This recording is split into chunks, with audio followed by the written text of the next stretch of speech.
యేసు ప్రభు వారి రహస్య రాకడ తరువాత 7 ఏండ్ల శ్రమలను ధ్యానిస్తూ ఉన్నాం.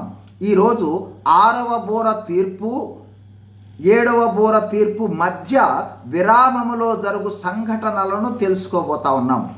అంతకు పూర్వము మనము క్లుప్తంగా మరొకసారి ప్రకటన గ్రంథం చూద్దాం.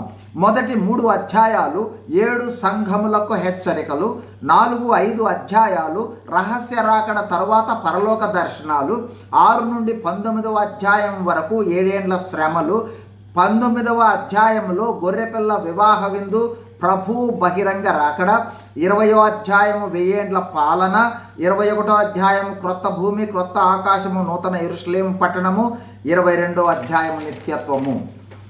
7 సంవత్సరముల అంత్యక్రీస్తు పాలనలో ప్రకటన 6వ అధ్యాయము నుంచి 8వ అధ్యాయము 5వ వచనం వరకు 7 ముద్రల తీర్పులను చూచాము.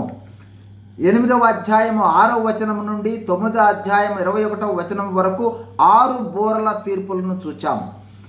10వ అధ్యాయము నుంచి 11వ అధ్యాయం 14వ వచనం వరకు 6వ బూర తీర్పుకు 7వ బూర తీర్పుకు మధ్య విరామాన్ని చూడబోతూ ఉన్నాము.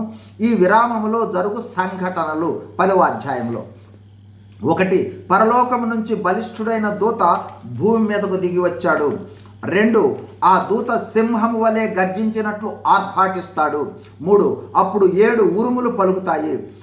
4 ఆ ఉరుములు పలికిన సంగతులు యోహాను వ్రాయబోతూ ఉండగా, వద్దు ఆ మాటలకు ముద్ర వేయము అని పరలోకం నుంచి శబ్దము వచ్చింది.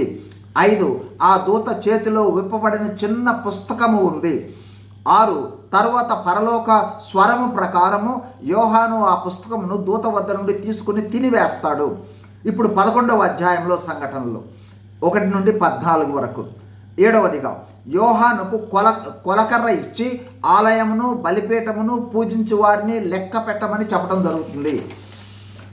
8 తర్వాత 2 సాక్షులు గోనెపట్ట ధరించుకొని 1260 దినములు ప్రవచిస్తారు.